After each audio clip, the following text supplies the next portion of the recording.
Mark 14, verses 1 to 72. It was now 2 days before the feast of the Passover, and the unleavened bread, and the chief priests and the scribes sought how they might seize him by deception and kill him. For they said, "Not during the feast, because there might be a riot among the people." While he was at Bethany, in the house of Simon the leper, as he sat at the table, a woman came having an alabaster jar of ointment of pure nard, very costly. She broke the jar and poured it over his head.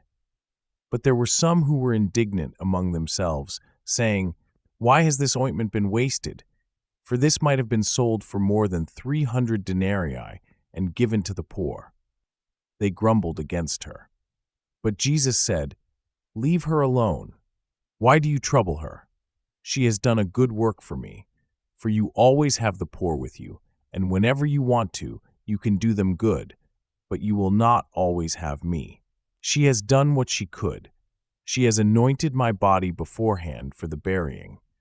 Most certainly I tell you, wherever this good news may be preached throughout the whole world, that which this woman has done will also be spoken of for a memorial of her."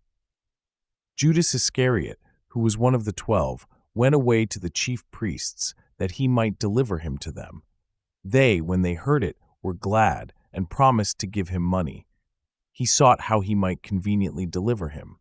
On the first day of unleavened bread, when they sacrificed the Passover, his disciples asked him, "Where do you want us to go and prepare that you may eat the Passover?"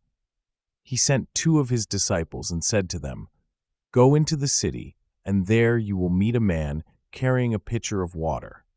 Follow him, and wherever he enters in, tell the master of the house, 'The teacher says, where is the guest room, where I may eat the Passover with my disciples?' He will himself show you a large upper room furnished and ready. Get ready for us there." His disciples went out and came into the city and found things as he had said to them, and they prepared the Passover. When it was evening, he came with the 12.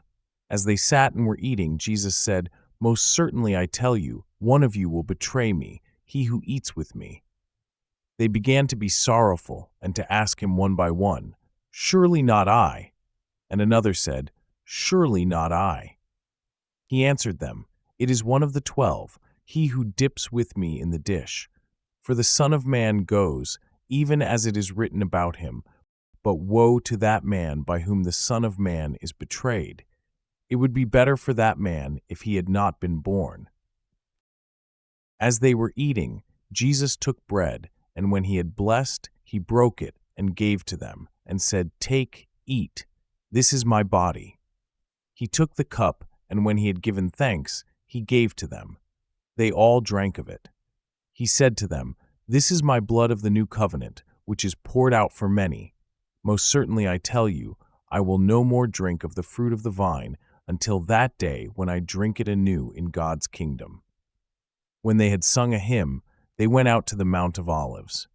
Jesus said to them, "All of you will be made to stumble because of me tonight, for it is written, 'I will strike the shepherd, and the sheep will be scattered.' However, after I am raised up, I will go before you into Galilee." But Peter said to him, "Although all will be offended, yet I will not."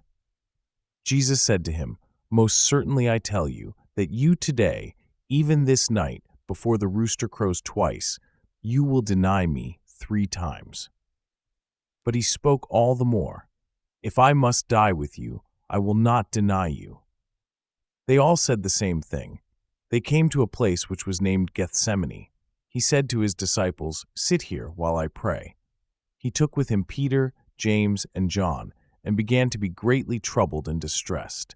He said to them, "My soul is exceedingly sorrowful, even to death. Stay here and watch." He went forward a little and fell on the ground and prayed that, if it were possible, the hour might pass away from him. He said, "Abba, Father, all things are possible to you. Please remove this cup from me. However, not what I desire, but what you desire."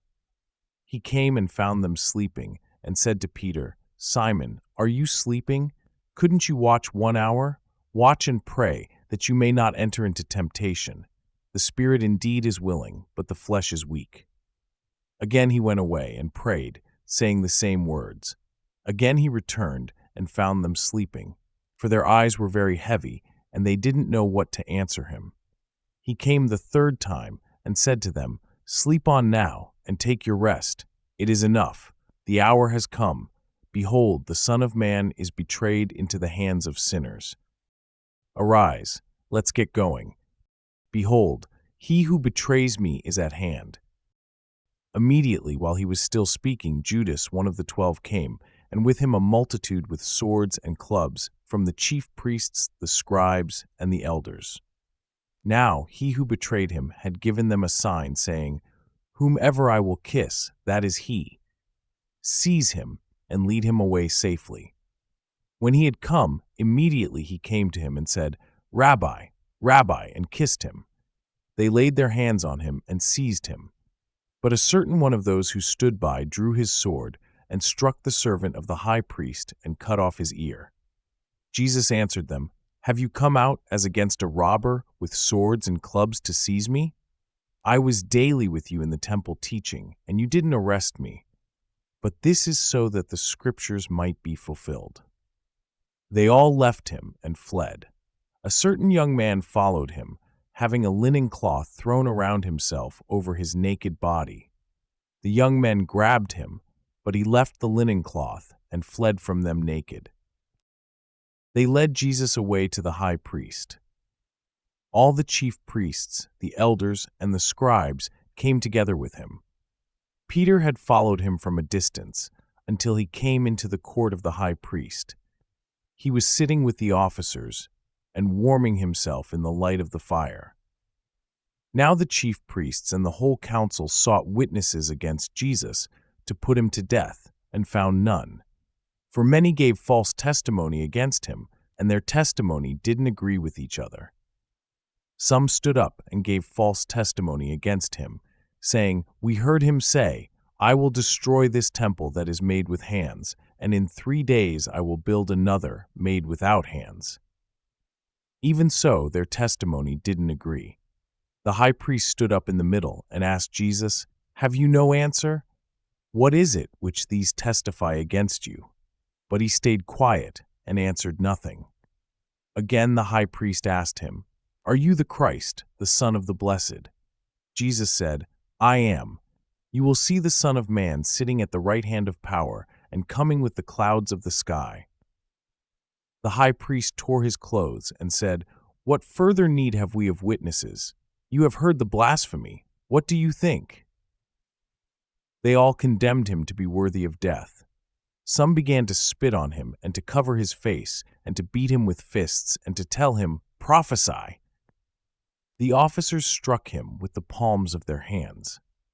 As Peter was in the courtyard below, one of the maids of the high priest came, and seeing Peter warming himself, she looked at him and said, "You were also with the Nazarene Jesus."